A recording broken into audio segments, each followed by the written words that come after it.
Le retrait des troupes françaises du Niger est un sujet de discussion majeur dans la région.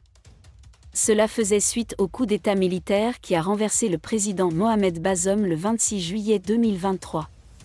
En conséquence, les autorités nigériennes ont demandé aux troupes françaises de quitter le territoire. Désolé de vous interrompre, ce rapport peut contenir des commentaires soumis au choix de l'auteur. S'il vous plaît, si vous êtes nouveau sur cette chaîne, veuillez vous abonner et activer la cloche de notification. De cette façon, vous serez averti lorsque nous publierons de nouveaux rapports sur cette même chaîne. Merci. Cela a conduit au retrait progressif des troupes françaises des pays voisins. Le retrait soulève des questions sur la logistique et l'itinéraire de ces troupes du Niger.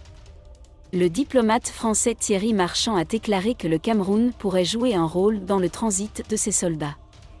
Il a mentionné que les troupes quitteraient le Niger par voie aérienne et terrestre et a suggéré qu'elles pourraient rejoindre le port de Douala en passant par le Cameroun, une autoroute naturelle pour toute la région.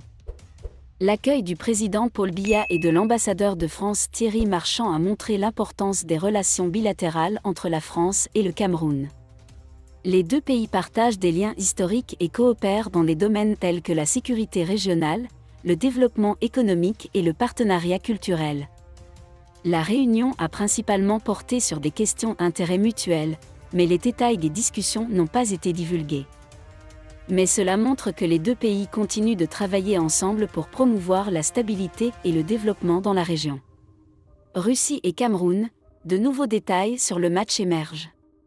Les habitants de Marua ont été choqués par la scène choquante lorsqu'une voiture de l'unité de recherche de la gendarmerie a pris feu vendredi dernier lors d'une opération de lutte contre le trafic de drogue. L'équipe s'est rendue sur le terrain et a saisi un grand nombre de médicaments contrefaits, notamment ceux en provenance du Nigeria voisin. Les gendarmes ont réussi à confisquer des produits dans plusieurs quartiers de Marua et ont interpellé plusieurs vendeurs. Alors que le conducteur s'apprêtait à démarrer la voiture, le moteur a pris feu, provoquant la panique parmi les passagers de la voiture. La police et la vendeuse arrêtée ont profité du chaos et ont rapidement pris la fuite. Une enquête a été ouverte pour connaître la cause exacte de l'incendie, qui a réduit en cendres la voiture des forces de sécurité. Cependant, l'arrestation de l'homme d'affaires a suscité des interrogations dans la région, les gendarmes n'ayant présenté aucun mandat d'arrêt du procureur. Cet incident s'inscrit dans le cadre des efforts déployés par le gouvernement, par l'intermédiaire du ministère de la Santé publique, pour lutter contre les drogues illicites, en conjonction avec la Journée africaine anti-drogue, une initiative visant à éradiquer la propagation des médicaments contrefaits dans les grandes villes africaines. Cameroun.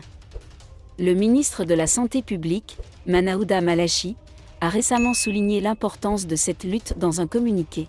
Nous tenons à exprimer notre gratitude à nos partenaires, gouvernements et partenaires bilatéraux et multilatéraux qui travaillent sans relâche à nos côtés pour lutter contre la contrefaçon des médicaments. Votre participation pleinement prouve vos efforts. Engagés à lutter contre la contrefaçon des médicaments, qui reste un problème majeur de santé publique au Cameroun et une préoccupation majeure du chef de l'État, son Excellence Paul Biya. Merci d'être resté avec nous jusqu'à ce point. Comme toujours pour promouvoir la liberté d'expression, laissez vos opinions à ce reportage dans la section commentaires ci-dessous. Si vous avez aimé cette vidéo, merci de liker, partager, commenter et surtout vous abonner à la chaîne. Et on se retrouve très vite pour une prochaine.